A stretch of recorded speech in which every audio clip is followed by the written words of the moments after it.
by doing. Zoom in. Okay, welcome everyone. Want to welcome you to the Upper Statewide Council meeting, April 13th, 2023. Coming. We've got a great panel of points. And before we get started, I just wanted to make a few quick announcements. I wanted to acknowledge some of our YNC members, board members who are here with us tonight. I'm going to just scan the room. If you want to stand up so everyone can see you, we've got Josh Stewart. And we've got Tom Lund. And we've got Jennifer Evans. And thank you, okay, we got those. And Eric Dyer, who is with the camera right now. So I don't know that he's turned around. We're going to have all of them there. Looking. Obviously, we're very concerned about our neighbors in Wasatch Hollow, where the flooding that's going on there. And I know Dan and I were exchanging text messages last night, and I'll let you talk more about that. And I know I see that Anthony Wright is here from the East Bench, and you know that next door there was an announcement that Immigration Canyon is closed except for local traffic. So very concerned about our neighbors. Yeah, the good news is Miller Park and Refuge Creek seems to be filling up really well. I walked it yesterday. It's roaring like crazy. I've never seen so much water, but it seems to be doing really well inside the channel. Also, just wanted to say that I've had a number of conversations today with the University of Utah, and we are arranging a couple of meetings with them about the new announcement about the $35 million baseball stadium. We're going to probably have a couple of meetings set up first with our board and Dan and some others, and then the community will have a full meeting. So look forward to that, and we'll get more information about the new baseball. And this must be baseball stadium season because they're popping up all over. So what I want to do, I think Sam is on Zoom, and can we turn that over to Sam and let him come in and we need to make him the co-host.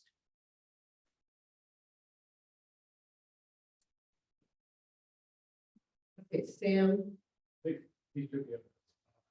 Yeah. Sam, I think you're on Zoom. Can you just go ahead and talk, or did we mute you? Go to participants. Hang on. Go to participants. Just go there. He was on there. They are allowed to unmute themselves. Can you just say that? Oh, can't hear. Yeah. So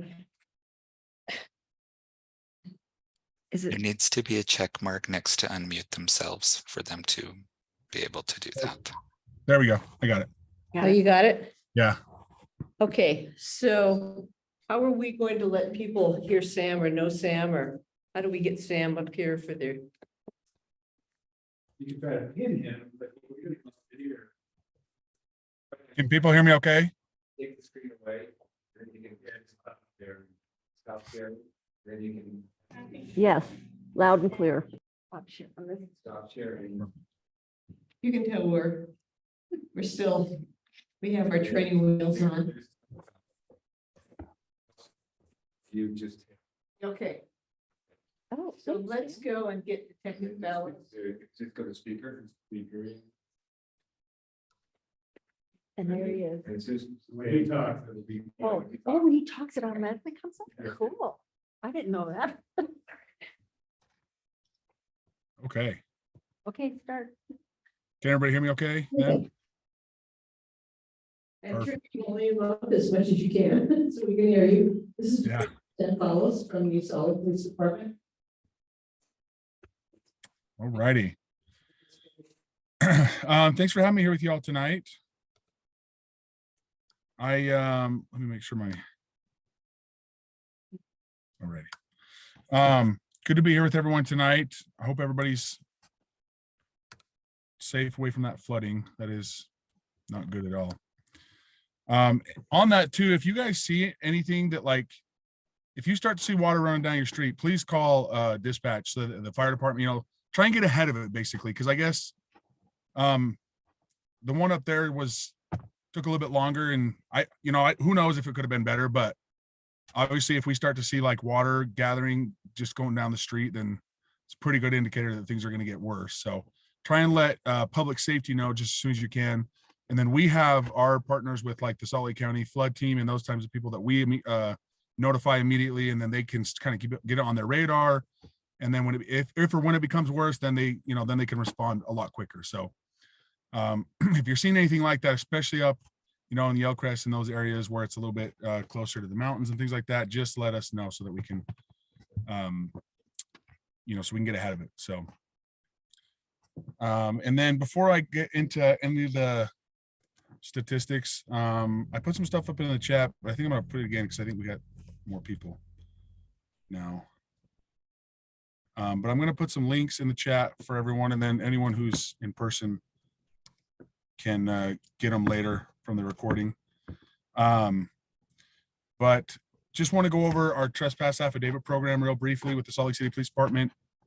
Our program, the affidavit program allows us, you as the business owner will fill out or homeowner can fill out a trespass affidavit, and then the police department can respond on people who may be trespassing. And this is ideal for businesses, but if you're a homeowner that lives on like an alleyway or something like that, where you might have a little alcove where your garage might be or something to that effect, where you could potentially have people come camp or something like that, this would be helpful for that as well. So you fill out the affidavit, you get the city issued no trespass sign, and that gives the police department it gives us your authority and your permission to go and take immediate action against those who are trespassing. So that could be an arrest, it could be a trip to jail, or it could just be a simple like getting them out of the area. But that's a super helpful thing for us as the police department. Just to highlight a quick case, and then I'll go into the stats. Our East Side Bike Unit recently stopped an individual who was sitting right underneath one of the trespass signs. And like I said, it gives us a legal reason to stop someone. And it ended up being a robbery suspect for one of our robbery cases that we were able to solve the issue. So they're good for like proactive policing, where we can make stops on individuals. We don't have to have you there, things like that. So if anybody has any questions on that, you can reach out to me a little bit further and I can get you more information on how to get those and stuff. For the month of March, for the Yellcrest neighborhood, we report on part 1 and part 2 crimes, which are basically everything from like homicides and aggravated assaults to frauds and runaway cases and stolen property. So we keep track of all those things online. All of the statistics that I talk about can be found on our website. For Yellcrest, we had 9 part 1 and part 2 crimes reported. The ones that we saw the most of throughout the month were vandalisms. There was 2 of those reported. There was a burglary, a larceny, theft, and a DUI that was reported to us in the month of March. So, on the property crimes, it's just a good reminder to try and like put all your things away, take things out of your vehicle that are of value, make sure your vehicles are locked up or put away in the garage if you can, all those kinds of things. And then on the DUI, I just want to cover that real quick. Obviously, DUIs endanger everybody's lives. And so if you suspect someone is DUI on the road, like you're driving, you see them swerving back and forth outside their lane, you notice they're not on their phone, which isn't good either. But if you suspect they're DUI, call 911. That's a 911 call, and let us know so that we can try and catch up to and find them. Our motors division, who's on day shift and afternoon shift throughout the week, they handle those primarily. And if they're available, they'll go and take that call pretty quick. So call 911 if you suspect something like that. Other than that, does anybody have any questions for me or anything I can clarify or anything they'd like me to go get more information on? In the chat as well, you can put it in the chat, those who are online, if you have a question. Yeah, we got a couple of other questions.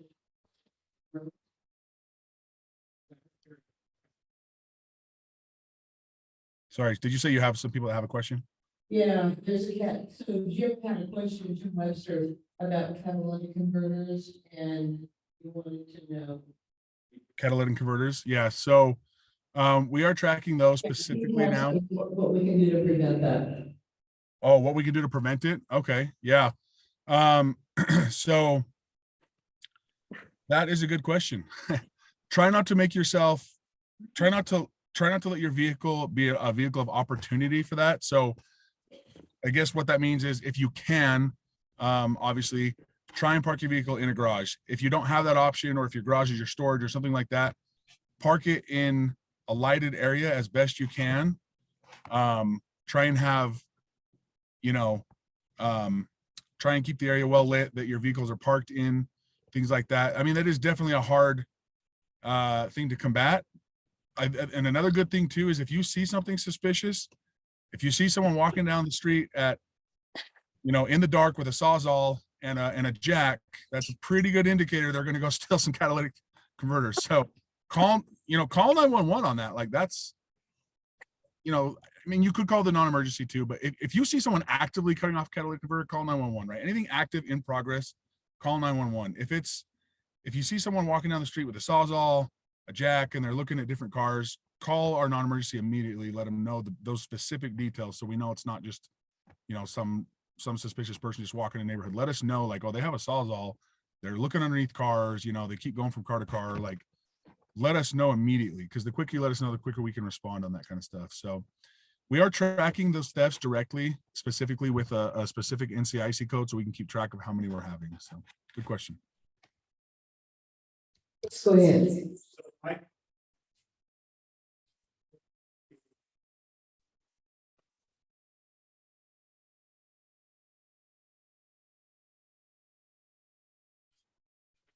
Was there any other questions?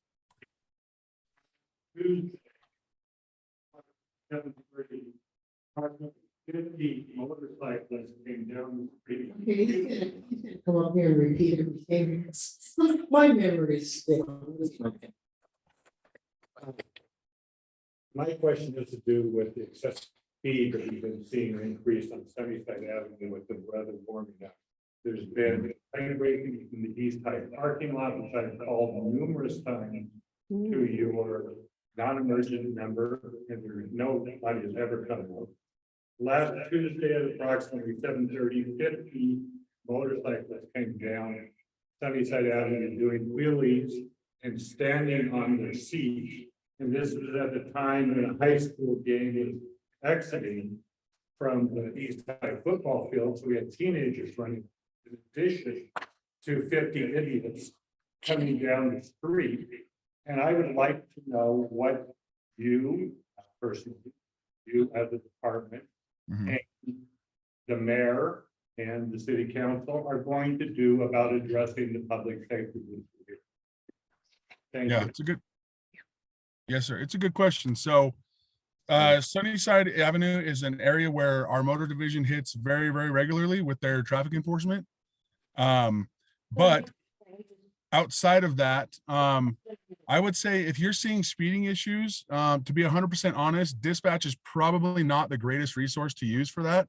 We have a better resource that, now if it's like a reckless driver or something like that, where like you said, those motorcycles driving excessively through a neighborhood or something, and they're causing like people's lives to be in danger, something like that, then obviously that's a dispatch call. But if it's just like you're noticing a lot of speeding and things like that in an area, a better thing to do is if you go on our website and even if you just Google actually SLCPD speed watch, those words, it'll come up with a page on how to submit speed enforcement requests to our motor division.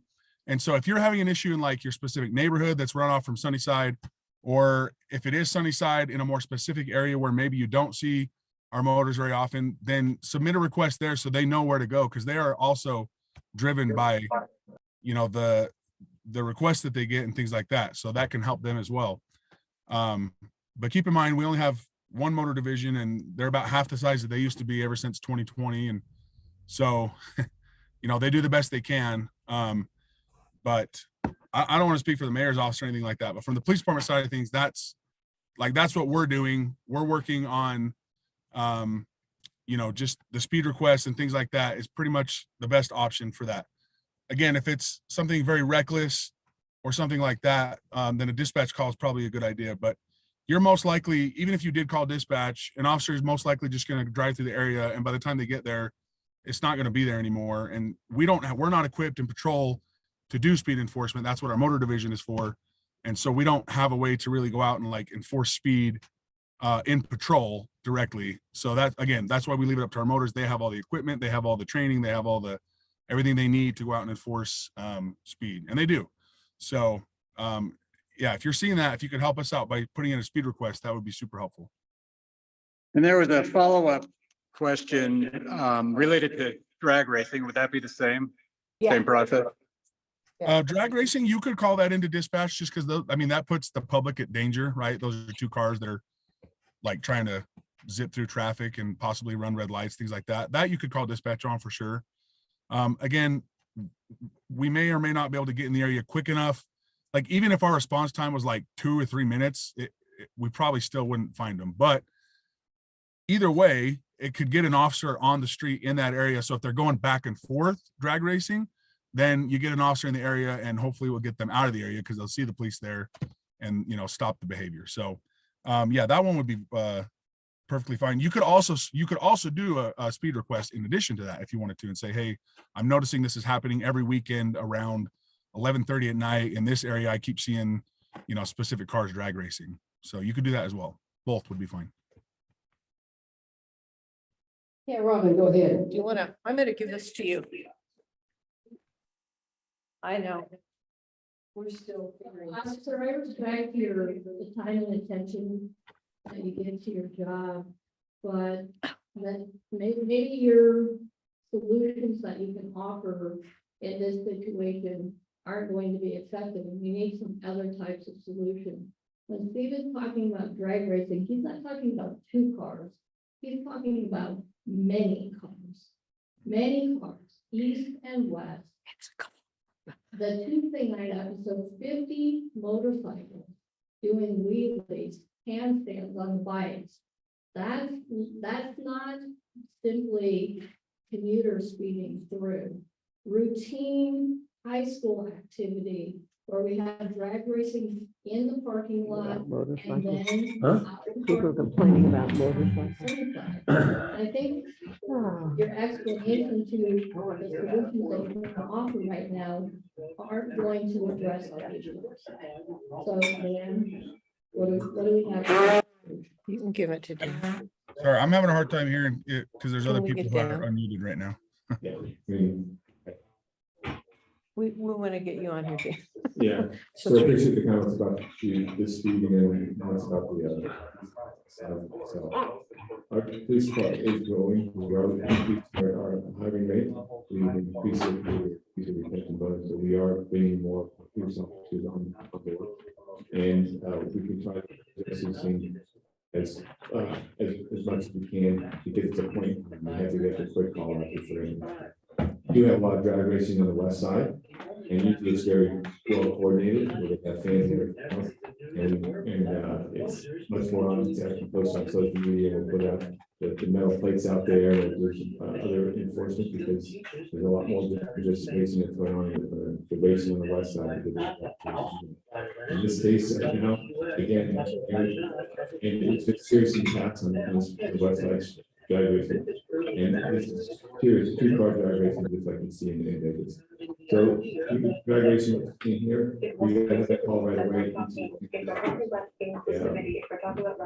Dispatch into the presumed compromise. it can be over in the morning. They can track right away.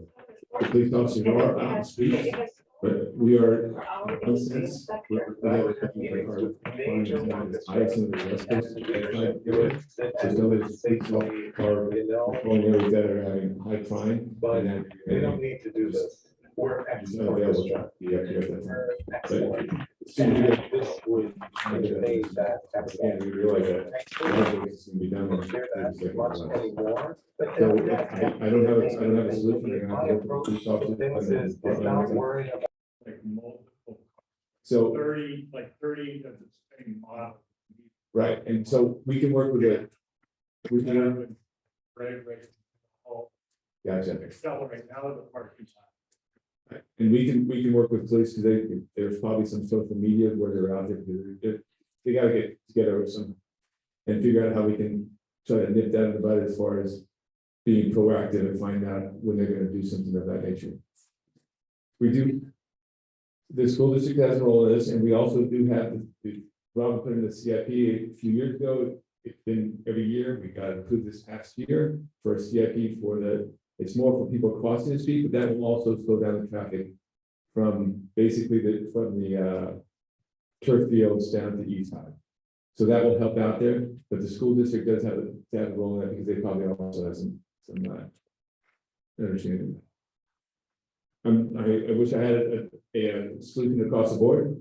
There is not right now a solution across the board, but I can work with the department on what we can do in the future. Thanks. I think there's also a question in the chat room about floods from June Taylor. June, I think we're going to hold up on the flood question. I think. No, I think Dan's got a report, June. So just if you hold on, we will answer that question. Are you finished, Detective? Can we say? Yeah, my contact info is in the chat there, and I think Jan puts it out to with the LCRES. But if anybody has any other questions or things that I can work on, just reach out to me by email, or if you have solutions that you think might work, reach out to me, and I can run them up the chain and we can work on it. So, but I appreciate your time. Thank you. Thank you so much for being with us. We appreciate all you do. I see Eva Lopez on Zoom. Eva, you are next up, and we're happy to have you here with us tonight. Usually Hannah Barton is the liaison from the mayor's office, but Hanny is just out briefly, and Eva is substituting for her. So if we could get Eva. I'm online. Can you hear me okay? Can you give me a thumbs up if you hear me okay? Yes. Okay. That's great. I can see you all. Thank you so much. I'm substituting for Hannah Barton. I'm Ava Lopez. I'm one of the community liaisons in districts 2 and 4, but we help all over the city. So in the chat, I'm going to put a few links for you all up. I'm going to start first by talking about Pothole Palooza, which officially ends tomorrow. But this is just a week-long strategy of operation for our teams to go out and about and mitigate our potholes that you've seen. We see a little bit more potholes than we normally would throughout the year due to the weather conditions of the winter. So a lot of the water, a lot of the snow as it melts is able to crack through our asphalt. But don't worry, you can report this in. You can report it after Pothole Palooza too. We just won't have the extra crews going about. But at the end of tomorrow, we're expecting to have a grand total of extra 5,000 potholes across the city filled up, which is really great. You can go ahead and report any potholes in SLC Mobile. You can also report them online. So I put that link here in the chat, Jan, if you're able to share that, or we'll make sure and email that out to everybody. But this is a great strategy that we've done. I know I'm going to put this here in the chat. Please, if you have any flooding to report, you can call the Emergency Dispatch Center at 801-483-6700. I know Councilmember Dugan, thank you so much for all your work and helping your community, along with the mayor. They were there last night. I was there too on the spot, and a great applause to this community and to other members of the community that came together. So please, I'll put that information in here. Call if you have any flooding to report. There's been lots of press conferences happening today with more information, but please be on the lookout. I am a part of the team that will be helping mitigate volunteers coming on Saturday and Sunday to different locations. And so there's more information you can find out about that. Before I report more about that volunteer project and opportunity, I'll wait for tomorrow, so that way we can have more defined schedules on that for you guys. I did want to talk about the Green Loop, which is really exciting. It's not in your neighborhood, but it's something you can come participate in and check out and see if you like it. The Green Loop is a project that got announced, and I can read it here. It's going to go, it's on the segment of 200 East And it's really exciting. It's going to be a temporary installation with featuring 190 trees in large soil bags, creating a small temporary forest, a small stage, seating areas, plazas, public art. It'll even have a badminton court. Food trucks will be welcome to serve lunchtime on the weekdays. If you work downtown, you can come visit. And there'll be after work concerts on Wednesdays between the hours of 5:30 to 7 p.m. and Saturday evenings in the park are casual all ages gatherings with live music, food trucks, and a beer garden from 5 to 9:30. So this installation will begin setup on April 17th, and its scheduled opening day is May 1st. And this is really great. If you go to the site, you can see the more long-term green loop concept, which is a different connection of parks from the 9-line trail to 200 East and other parts of our city. So it's a really great plan. Please, if you have any comments or you want to keep up to date with those updates, if you click on that link again, there's a newsletter you can sign up for more information, and your liaison in the future will be able to provide more information for you so you can come and connect with us and these different green spaces in the city. I did want to share also in the news is lots of news about the MLB search and the Larry H. Miller Group trying to bring and find a more professional baseball team to bring into Salt Lake City. We just want to remind everyone that this is a development between a private business and another private entity. So the city was not aware. However, we are excited for this news, and we hope you're excited too. So that's all I have to say about that. And a really great insight from 2022 that I wanted to share. This came from Sustainability's office, and that is that our streets department swept up 15,352 lanes miles, and this included they disposed 1,928 tons of waste, which is the equivalent of 482 elephants of waste picked up on our city streets. So this is really great. Again, this is another city operation that's working really hard to maintain the cleanliness and hygiene of our streets. So this is really great. So now I'll open it up for any questions if you have any.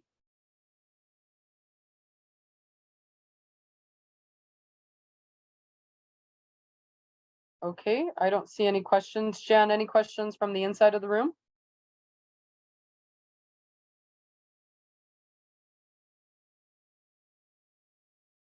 Alrighty, folks, if there's no questions, then I'll leave you to it.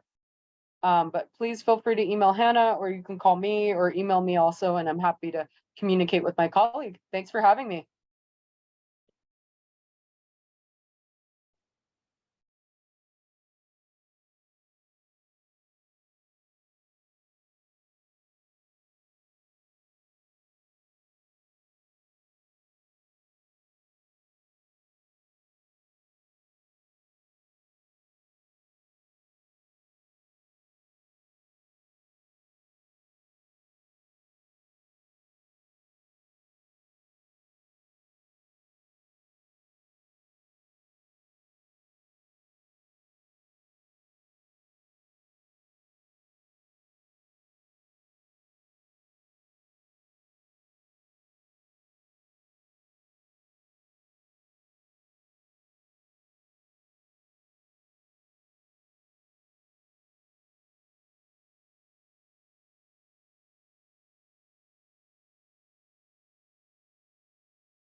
Can you hear me now? Is this, yeah, this is probably better. I'll stand over here so there's echo applies that.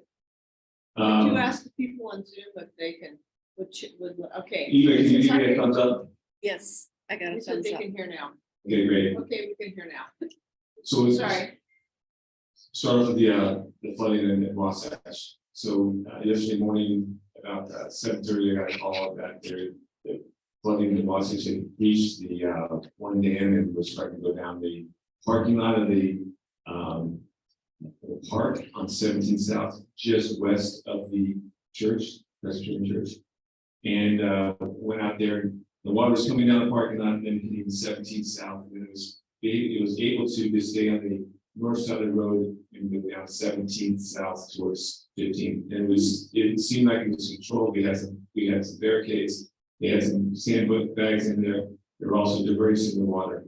But by midday, flow rate started just going climbing higher than they were predicting.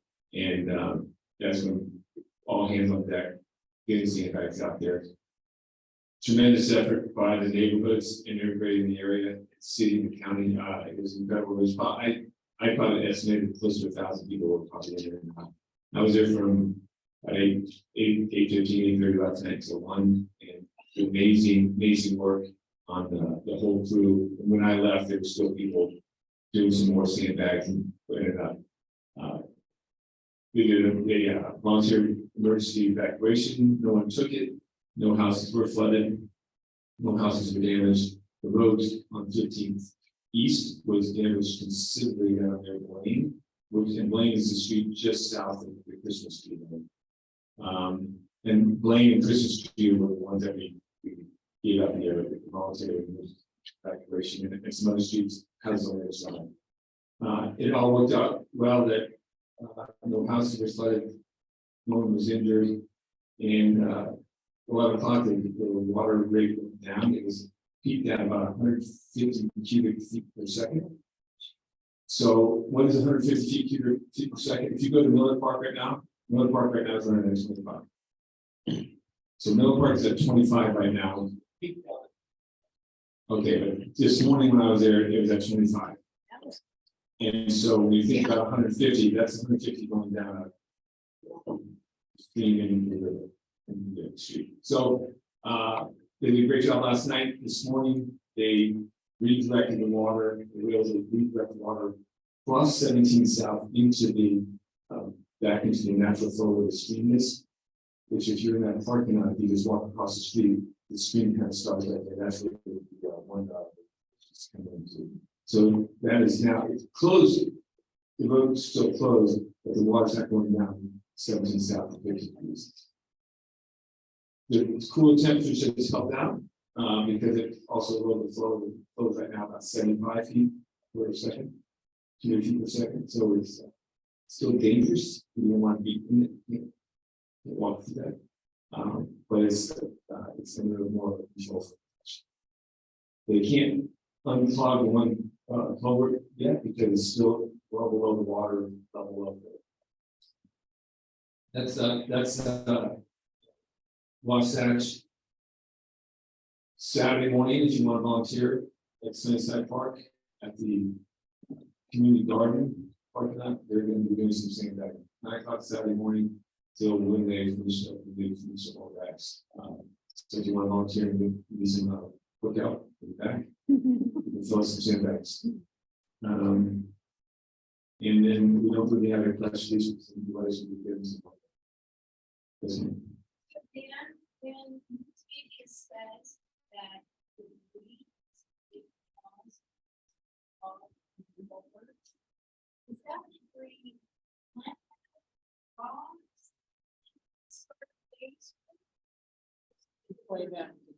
So the question is, what kind of debris is that? Is that plant-based? Is it trees? Is it human debris? I would say it's probably all of the above. Most of this stuff is probably tree limbs and that nature. In the immigration in the middle of the night,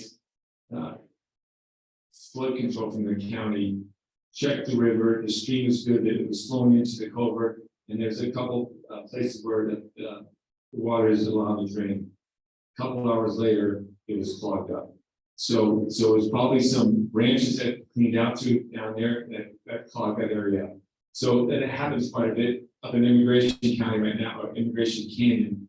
You know, if you don't keep that, all those that creek was probably a lot of debris just collected over time, and also neighbors and residents probably said, "Oh, I need to clear it," so they didn't clear it. So then they now have a lot of dangerous spots up there. So it's a combination of all that, and they've been over the last few months clearing as much as they can of the debris.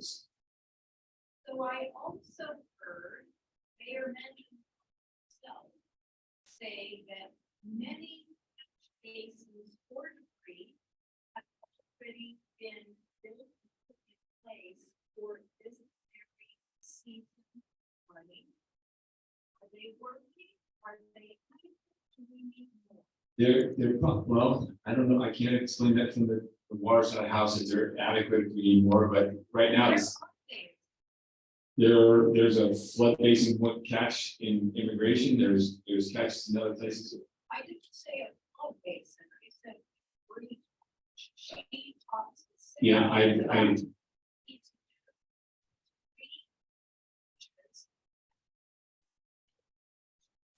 Just for this season. I don't know, I can't answer that question, I don't. I think they're fairly effective right now, we're just starting out, I can't tell you exactly, where they are, I apologize, I'd have to ask Lord Reeve, I haven't asked that question before. I will say though that the flooding has, in this one area, is a lot higher than they ever anticipated, and they were working quite a bit well beforehand, planning on all this thing with flood control in the city and the county, and that they were on the scene at the time. It was working well, and then all of a sudden, it clogged up. And so it's with that kind of rate of snowfall and melting, it's gonna quickly come up. And they've also, if you think about it, they've been releasing water from reservoirs so that we don't have further flooding later on. And that release of water is also stopped so that they can also slow down this flow. So they've been releasing water early on, knowing that more snow is going to fill up the reservoirs. If they don't release it early, and then they're going to be a lot higher flow later on.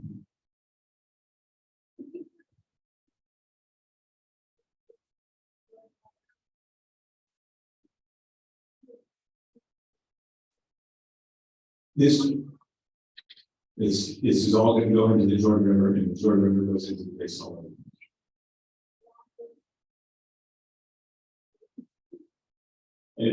And as long as everything else, and it all flows into the Jordan River, and all that asphalt's not going to be going to the Great Salt Lake because it's going to be too heavy to continue to go downstream. And it seems to me that the city contradicts itself because last year, Jan and I documented enormous amount of tree that we approved in Miller Park. The residents have been pulling that out inside the file, all of that red wood. We were chastised for doing that. And when the city crews came in public lands, they threw it in. So that tells me that maybe one department isn't talking to the others. So I don't know what's going on, but it's counterproductive. For many years, we organized ourselves into volunteer groups to clean out that tree, clean out the debris. We've been told not to do that. We just don't know.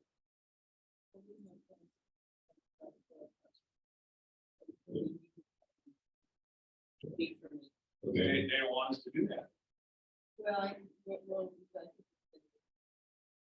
We can have those conversations. And I'm not going to speak to the city in that case because that's the city administrative function, and we've been talking about that, and also about the cleanup.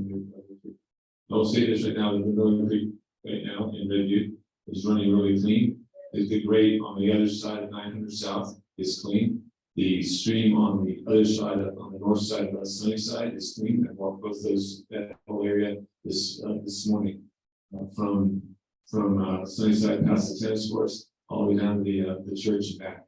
And it was all clean and good flowing on the grades on all sides of that stream. So that is good in that case. Yeah, the county's been great. So that's good. Okay, I just got a couple things on. So also, what can we do as a neighborhood? We got to make sure that we keep our grates and our gutters clean.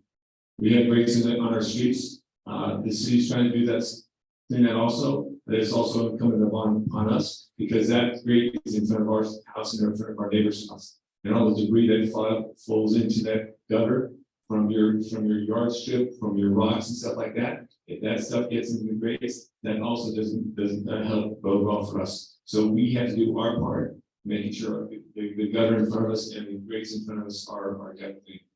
We have a lot of rocks, and people put rocks into the strip walls. As soon as the flooding hits that, those rocks go right in the grate, and the next thing you know, you have those rocks, and they do not move as well, and they don't break up at all like a branch does. And there's a program that Dr. Yeah. I've got one. Yeah. Great. Safety side, a couple safety side. Don't go in the flowing water. It's cold. It's very cold. And it's moving fast. And don't go near it. If you go in Miller Park, make sure you be really careful in Miller Park because that lower pathway is right on the water. The water is coming out of the lower path. And even in some of the other parks, it's coming up. And there's no need to be in there. Don't let your dog in there. If your dog gets in that water, it's just gonna go for a ride and you're gonna see it. It's gonna take off because that even at 25 cubic feet per second in Miller Park, that's flowing high. So, go ahead and one more question.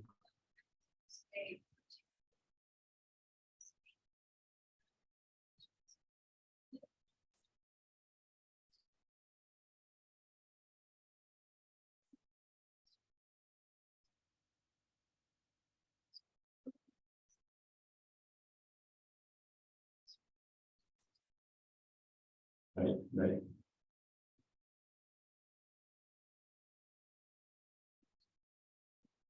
And then, okay, a few more subjects. I did President. Last night, President Randall. University. We were passing sandbags together. We had to come up with thing, and we apologize profusely for what he was yeah. We apologize profusely and we saw the signals. Yeah, and other back. Don't think I'm. He's just No, apologizing. Sorry. We were blindsided. We Yeah. were not in the. So. Yeah, we are working to fix that and go forward in this area. Yeah, I noticed, when we send out the emails on, I report to you and send it's kind of a long process to get that. From the city council, and probably get there, it's great. Figure out how to do it. I don't know why we didn't just up front, every time you send out, a meeting. And then also, there's something about a closed session where the council is going to discuss land acquisitions. Certain vote on behalf of the East Bench, you would advocate for effectuation of the East Bench master plan and acquisition of that 5 acres for the being proposed for the university. Stadium. Yeah, Yes. the university wants to get some property from the city to finish the stadium. Yeah, and that. I don't know, East Bench. That is correct. That is. Flash Right, I know. the East Bench master plan. Yeah, and So, those closed sessions are for usually for land acquisitions that were already posted somewhere else. That's why they're Oh, great, this one. well, it's for actually, they're already in the process of what we discussed. So this one hasn't come up to us in any session at all. Because It's in the 2017. no, the acquisition thing hasn't come up to us. The idea that, that particular.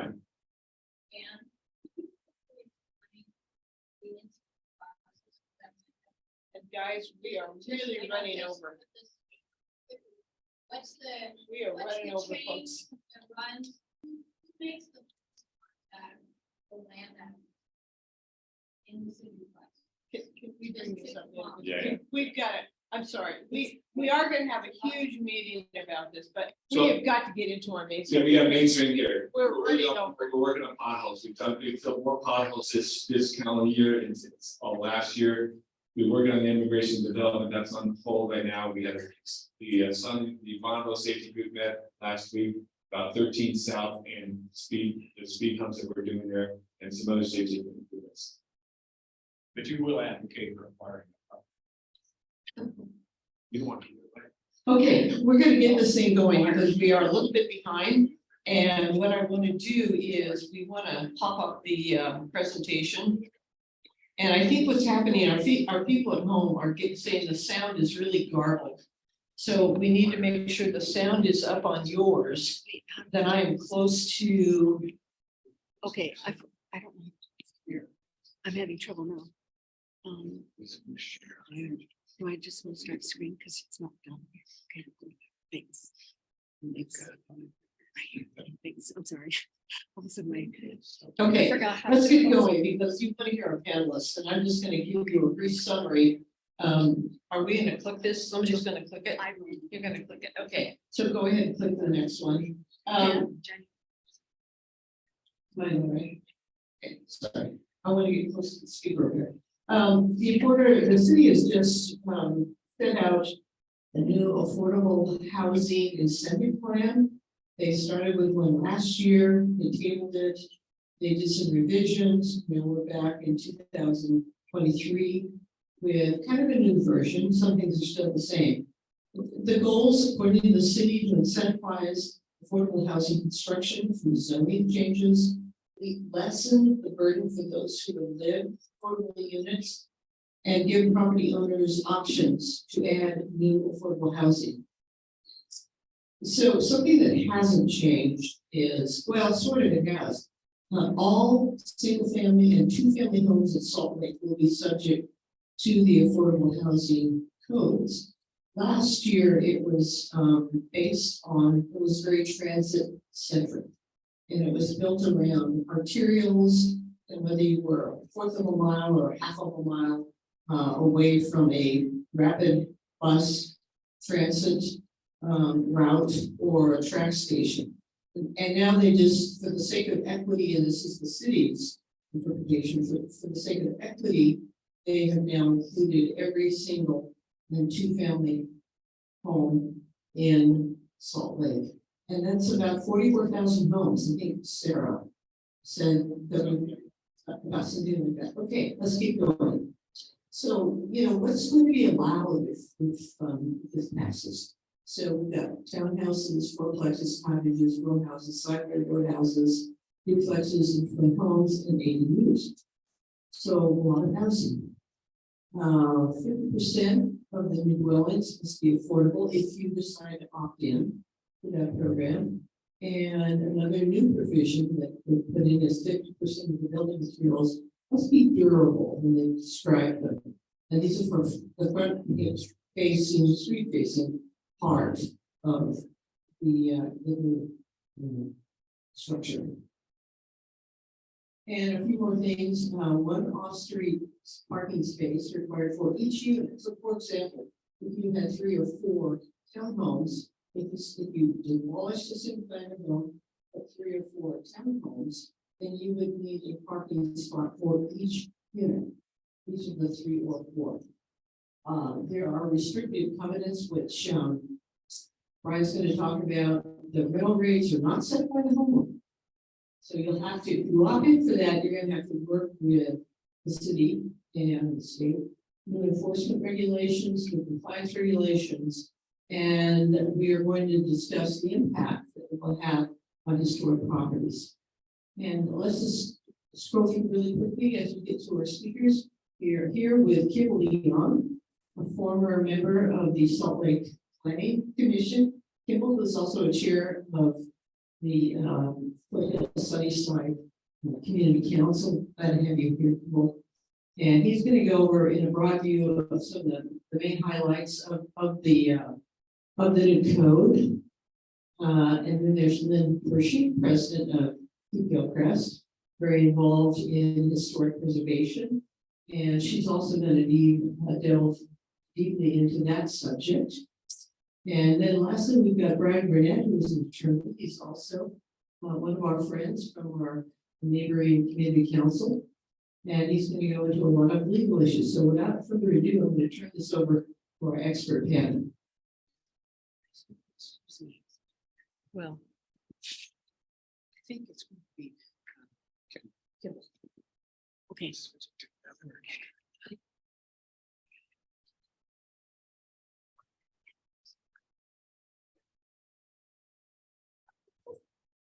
Brian and I are happy to be here from Fort Hill Sunnyside. The first question here for me was, will the affordable housing incentive spur affordable housing development in Salt Lake? Assuming, and I'm assuming that this is going to go into effect in the not distant future, I don't think that it's going to have an effect in the city immediately because of high interest rates And just the number of projects that have been shut down now, apartment projects, are not proposed, but well underway. They're stopped in place in some cases. So when interest rates come back down, when the Fed gets through with us here, hopefully this year, and the economy gets back on track, I think that especially in the areas of the city that are overwhelmingly venture occupied, which is the whole city, as you know, including District 6, is about 60% venture occupied. Our District 6 is the only district that has a majority of home ownership. We're about 68% homeowner in our area. So in Yale Crest, I think it's slower because it's a historic district. In Foothill Sunnyside, I think the impact would be sooner because of all the apartment projects over on Sunnyside supporting university and so on. So, Sunnyside South, a lot of those projects can be converted into greater density multi-family projects. Well, the optimal one that I see is on the southwest corner of Foothill Sunnyside. Yes. One level apartment projects, about 2 units in there. That could be turned into a high rise 50-unit project. So that's kind of thing that I think we'll see in the coming years. In my particular neighborhood, it's just right around the corner here, Herbert Yale, Princeton. There's a home right across the street from me. Anthony and I talked about his property, and he's done a review as a property owner, real estate investor. And I share his beliefs on this, that project, what it is, it's a home that was built in the 40s, about 2,000 square foot home. It's on a decent sized lot. We can say, Anthony, about a quarter of an acre, almost a quarter of an acre lot. Big lot, yeah, big lot, small house, never been updated. And it's resided in by a 90-year-old guy who's gone in the not distant future. And the people who own that property live in Washington. That property is going to go up highest bidder. And because even in its state right now, it's probably going to sell for about $1 million. So if you're going to put a fourplex on property, you'd be looking at $250,000 per unit right off the top without building. Right? So economically, it doesn't make sense in our area where the property values are so high to do multifamily housing in the middle of a block that's a single area. So what I think is going to happen is we're going to continue to see, as is next door to this house I'm talking about was a similar house that was scraped and replaced with a super beautiful big house. That's a couple $1 million worth of housing. So that's what I see immediately for our single family resident areas for the near future. Do I think this is a good thing for our area? No, obviously, but I see what the mayor and the council are trying to achieve in terms of more affordable housing citywide. I think there are opportunities in these renter areas. I think that's where the owners, be they remote or on site, have an opportunity to do affordable housing by creating more density. That could happen over the next 10 years, but I don't see it as a positive for our area, but it'll be encroaching upon us from the north, moving south from 19th east to Foothill over time. Additional impacts on infrastructure, hard to say. Now, I've been told that a single family residence with lawns and so and gardens, consumes a whole lot more water than a fourplex. Same ground. Probably so. The last question here was, what are the 7 incentives? I contacted Sarah there, who's the planner at the city, about this, and she said these 7 incentive options apply in multifamily and mixed use zoning districts. Really don't have that impact upon single family, 2-family areas like ours. So, think otherwise, speak up.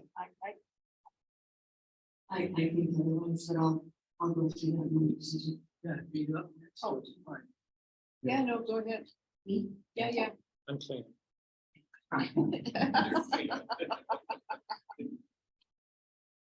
Okay, now I'm gonna have trouble. Let's see if I can get. Wait.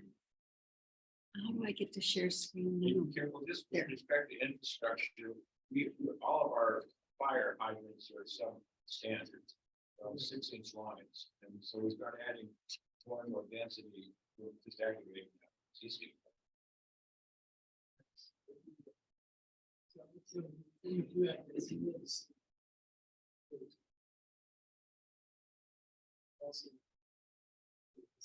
Okay. Can you You see? pay for that. Yeah. Okay, so, hi, I'm Lynn Hershey, husband of Keeper President. We're gonna talk tonight about preservation of our historic neighborhoods.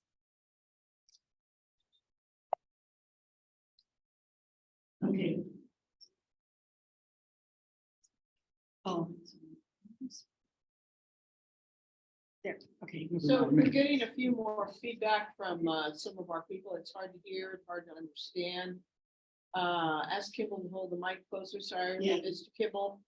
Maybe put the microphone closer, can't hear speaker. Okay, well, So can you, with your computer and with your microphone? oh, People said they really love to hear us, but unfortunately, we're not doing great at them. I have to get farther away from here. So, so can you hear me now? Can they hear me when I speak like this? If you get too close, it reverberates. So can you hear? And you have to put it directly in front of your mouth. That is okay. So just to repeat what Jen said, the affordable housing incentive is citywide. Everyone is affected. If owner occupancy is not required in affordable housing projects where it is for the next 3 years going to be required in accessory dwelling units. There are a number of types of affordable housing that can be built even in Yonkers. And I should remind you that most of Yonkers is merely listed on the National Register of Historic Places that has no protection from local zoning. It's just an honor in which we can apply for state tax credits for maintaining the green homes. But there is no protection whatsoever unless you are located in local historic districts. And we have 6 small ones in Memphis that only go for these. The first type of affordable housing is an accessory dwelling unit. The modified ordinance was just passed. So there are 2 types of accessory dwelling units. The first is an internal ADU, and that typically would be an addition onto the rear of the house that is rented out, or it can be a basement ADU. We've had basement rentals that have been used in Memphis for very long. We've had them for many years. They're basement rentals. An ADU, they also have an attached ADU, so they come in 2 forms. One's a standalone, you see it. Actually, you can do this one.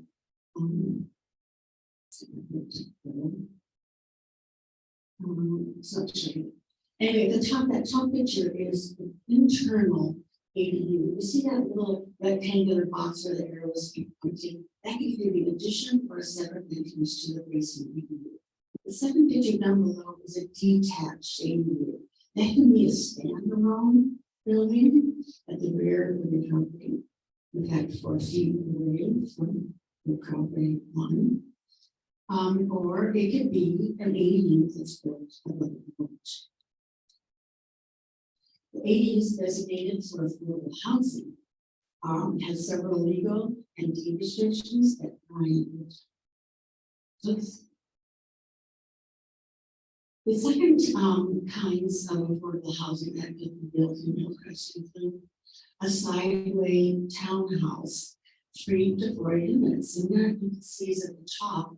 It's also called slot housing.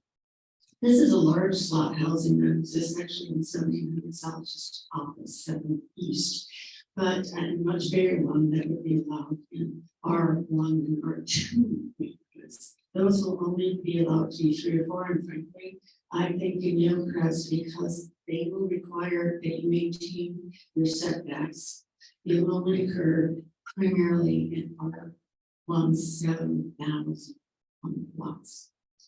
All of And then these. would you explain the fact, what's the ratio of R5s and R7s, and then just. In Hillcrest, 70% of all of our lots are R1,000, 30% are R1,700. So most of the lots in Hillcrest are quite small. They're 50, the average is 50 by 100, but I want to point out, I'll show them later down below, that some of the R1 7,000 lots go right up to that level of 12,000 square foot lot. So I'll show you that down below. But the second type is called the fourplex, and frankly, that can be inserted anywhere. I'm sorry to bother you. People are not understanding with the microphone. Can you just try just try the computer. Is your computer on? Yeah, just talk. So I'm sorry, our technology is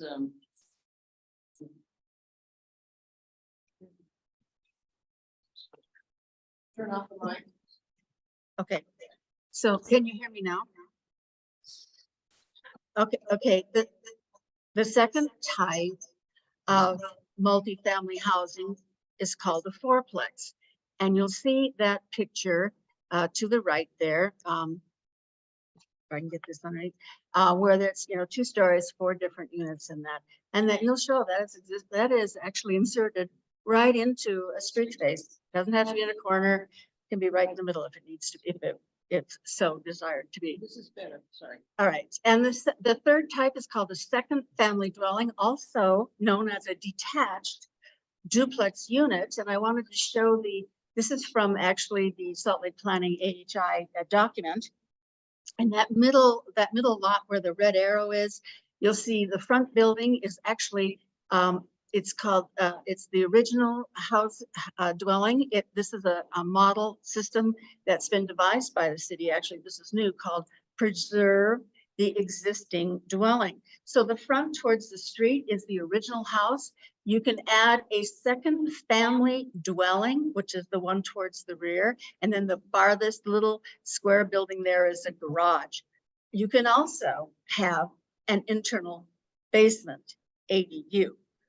So you could have 3 rental units on one property. And this example that's shown here actually is 11,778 square feet, the example given, but it's actually still an R1 7,000. Until you get above 12,000, you're still designated as an R1 7,000. This is pretty concerning to me because owner occupation is not required. You can have 3 rental units on one property. So how will the AHI affect Hillcrest? Well, again, there's no owner occupancy required. So we have 105, by the way, I've counted them personally. We have 105 properties in Hillcrest owned by LLCs. They are usually real estate investment firms who purchase single family homes. It's an epidemic actually in the United States. Now 30% of all single family homes in the United States are owned by corporations, by real estate investment firms.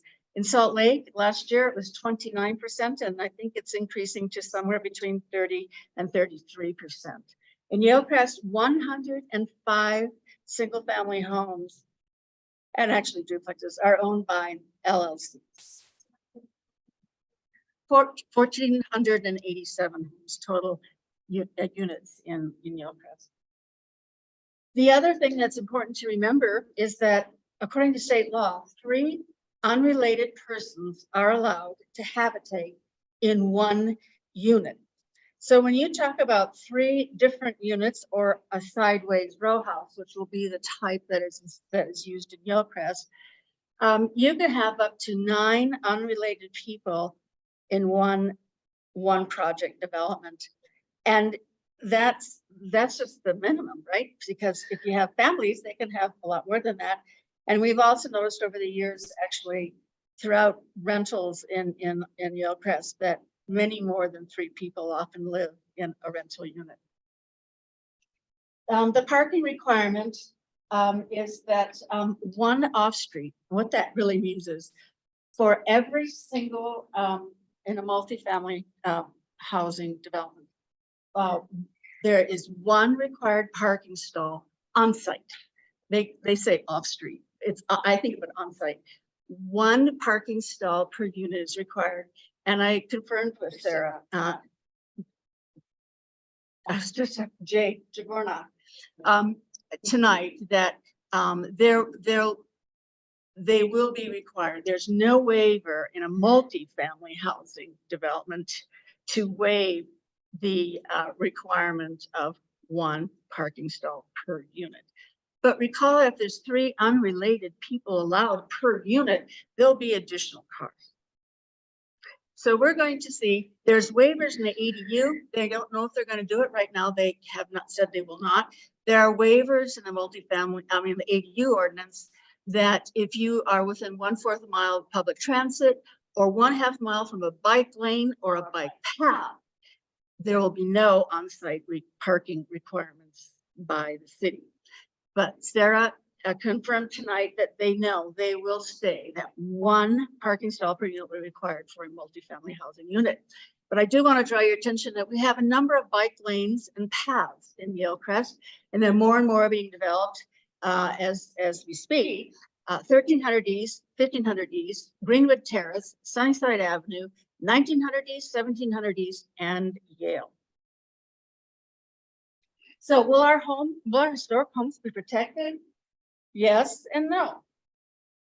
Yes, you are. If you live in a local historic district in Yellowcrest.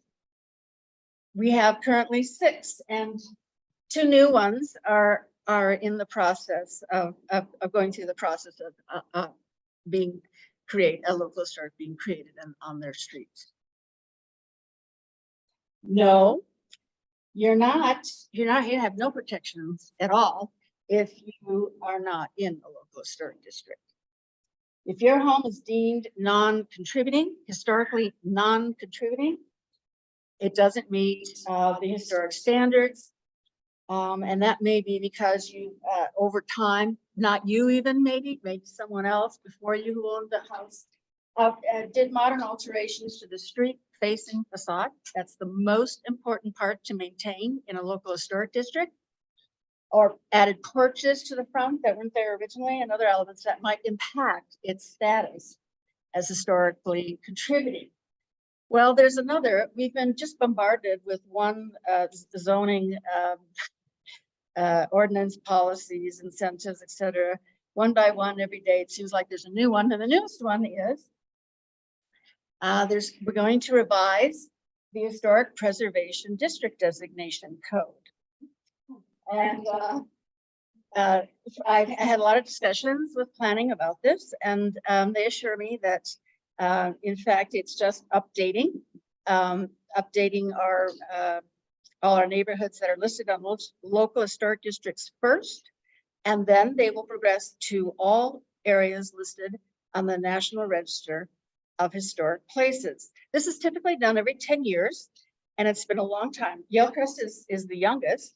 And it's been 20 years since ours was done. Ours was last done in 2005, 2007. So it's supposed to be done every 10 years, and they're going to go ahead and do it. I think they're going to hire a consultant, an architectural historian, to develop the criteria of what they believe is historic contributing and not. So for the next 3 years, they're going to go through all our local historic districts. They're going to start in Central City first. And they're going to determine whether each individual house is actually historically contributing. And they'll conduct extensive surveys to do this. And then they'll remove historic status from properties that don't meet those historic standards. So why is this dangerous to us? Or what's the negative impact for us? Well, they won't allow you to change the boundaries of your historic, either your local historic district or a neighborhood that's listed on the National Register of Historic Places, but you will lose contributing status houses. And the guidelines for NRHP, the National Register of Historic Places, controlled by federally and locally, is that 75% of all the structures in the local historic district or the National Register of Historic Places has to be 75% contributing structures. If we have too many homes and houses that become deemed non-contributing, we can lose our historic status and all the benefits of that state tax credit that we've used over the years for our homes. And then even if we lose the National Register of Historic Place status, we'll never be allowed to create a local historic district again, anywhere. And non-contributing houses are eligible for demolition and insertion for multifamily housing or new single-family housing that are 3 to 4 times larger and 3 to 4 times more expensive. So I was greatly concerned about this, obviously being president of a nonprofit historic preservation group. Talked extensively to the city about this. They assured me that this just has to be done. But if you are concerned, as I am, about house demolitions and being replaced with new construction that could be multifamily housing, frankly, it's part of the equity issue that our mayor is trying to encourage across the city. All neighborhoods are detrimentally affected by this equally. And you want to protect your street from this happening, you should consider creating a local historic district. If you are interested in doing that, please contact Keith Gilchrist at www.info@keithgilchrist.org and I will reply to you. We have helped a number of streets actually from local historic districts, and we are here to help you do yours. Thank you. And if you could do the same thing that Lynn did and speak into the computer as opposed to the microphone, it seems to not be picking up over Zoom people. All right. My name is Brian Burnett. I'm just going to walk Speak through as loudly as you can. as loudly as I can. Okay. My name is Brian Burnett, and I just thought I'd take a few minutes and talk to you about some of the ordinances that are being proposed here. As you know, they came with some ordinances last year. We looked at them, had a meeting at Bonneville Elementary and talked about some of the problems. And they went back to a focus group and came back with some additional ideas. And let me start off by saying, these are nice people. They mean well. They've tried hard and in a very difficult situation to mitigate some of our concerns. My take on it is it doesn't change the basic premise. I mean, it helps a little bit, but there's still problems with it. And I don't think they necessarily feel like public input and public opinion is going to drive the day. That's my impression. I think they still feel pretty strongly about doing this, even though I would say in our community council, the overwhelming majority is opposed to this proposal. I don't think that the basic proposal has changed that much. How is it going to work? Well, they can put a restrictive covenant on your property. If you want to do this, it restricts income you can rent it for and sell it for 80% of the average median income. That'll be a continuing obligation for 30 years on the property. If you want to do something else with the property that's troublesome, trying to get it off. But I mean, their overall objective is affordable housing, which we all want. Of Question is, does this do that? And I think the answer to that is probably not. Because the enforcement procedures are, in my mind, unenforceable. And here's why. So they basically, they've got more detail on what you have to report every year. The homeowner, property owner has to file a report with their name, the dwelling units, number of dwelling units, number of bedrooms, rental rate, affordability index, any change in occupancy, number of people, and personal data is not required to be submitted. So in other words, it's trust me. Yeah. So you're basically having to trust the guy. They couldn't audit it. They're not required to keep the information. There's no way they can perform an audit, even if they had the personnel to do it, and they don't. And they say, well, we'll increase the number of people, maybe you can contract for it. I'm here to tell you they can't do it. And here, here's an example. Let's see if I can find that. Sounds like they can't enforce on leash dogs. Yeah. So I mean, one of the problems is some of these are going to be short-term rentals. Let's face it. And you can say, well, people are basically good. Look, I practiced law for over 40 years. A lot of people are good. A lot of people aren't good, very good. I mean, some people, if they can get away with it, they will. So this is 40 pages, and it's an appeal where the city tried to shut down a short-term rental. Short-term rentals aren't allowed in residential areas.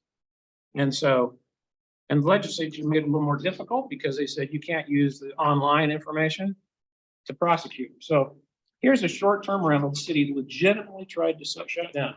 They went to the property 14 times over several months, trying to interview people who were there, trying to, gather the information. And, they were able to prevail at the administrative level, 40 pages in the administrative record, and they appealed it to district court. That's another 2 years. That's one short-term rental they really tried to shut down. They really tried to do it. And I just cannot see over a 30-year period, the city chasing all these different people. There'll be thousands of transactions, thousands of people coming in and out of those rental units. They're just not going to be able to do it. And they think they're going to be able to do it. The city's they've always got budget shortages. For example, there used to be a time when I could call them and say, the trees on my street need to be trimmed. That's no longer the case. You call and they come and they look at your tree. And if they think it's worthy of being trimmed, they'll mobilize just for your tree. And then they won't touch any of the other trees in the street because they don't have the budget to do it. And yet we're planting thousands of trees on the west side. We're not going to be able to maintain them apparently. So I just don't see they ever are able to come along and actually enforce this so that, it's legitimately an affordable housing unit. So what's their incentive? Maximize revenues. They're not living there. And I think the example you point out, that's probably the most likely scenario in our little neighborhood where, they'll come in, they'll do a basement ADU, they'll buy the home, they'll plunk an ADU in the backyard, they'll put in 9 students. And how are we going to? The cars. That means, 6 of them they all probably have a car, despite what the city seems to maintain. That, people are going to ride their bikes now, walk, or take public transit. So I got 6 cars in front of my home. And for me, it's about scale, it's about parking, it's about not actually happening. It's going to impact the neighborhood negatively. And I think it's more like I don't think they really know if they think it will work. I think it's more like let's give this a shot. But the problem with that is, once you open Pandora's box, you're not going to bottle it back up again. And the neighborhoods will change. And this will be like, I think the Flail Sunnyside area that we're on the community council for, with the proximity of the university, it'll be very much like my hometown of Logan, right below Old Main, used to be a lovely housing area. Well, now, if you go in, all the homes are split up into apartments, interspersed with rental units. It's just a rundown area of town. It's not a nice area of town. And it won't happen immediately, but in the next generation, that's what it'll look like. And they won't be able to enforce it, even though they have good intentions, again, nice people. We're all worried about affordable housing. Will this move the needle? I don't think so. Will it cause problems? Yeah. And I think they ought to take more of the, physicians, let's do no harm first, approach, and kind of go from there. Now, let's see. And just so you know, we're gonna get kicked out at 8 o'clock. I think that's when the library closes. There we go. So, and I know that you probably have a lot of questions. Oh, We may reconvene this. I'm just Yeah. speaking for May. yeah.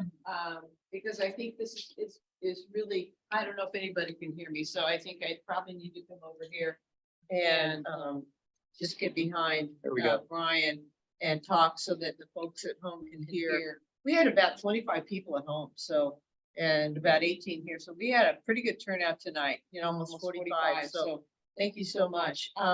Is the public comment ending soon? Yes. And does it Well, even so- even matter? Yeah, let me explain. I could that. round up 300 signatures. Okay, I could let- round up 300 signatures Okay, hang and on. submit it, and hang would on. they even care? Okay, so just a couple of things. I think this is a topic that people are very interested in. And they do round 2 in May. I think we will have the university round 2, with the baseball. There's so much going on, but I think we want to do that and have the panel come back because I think we haven't had a chance to hear from you. And we're going to figure out a little bit more about our sound. I asked Sarah, who is a senior planner in the city, on this project, and she's very gracious, by the way. I like working with Sarah. She's a hard worker. She does her job well. But I asked her, I said, this is an affordable housing incentive plan. What is the incentive? Is somebody making money or what's going on here? And she said, basically for a developer, the incentive is you get to go higher, you get to put more units in. And in some projects, you can also ask for tax credits, up to 9%. And that's a real bonus if you're a developer. So if you're in a zone where some of these things aren't allowed, this opens the door to allow those things. And I said, well, then what's the quote incentive for a homeowner?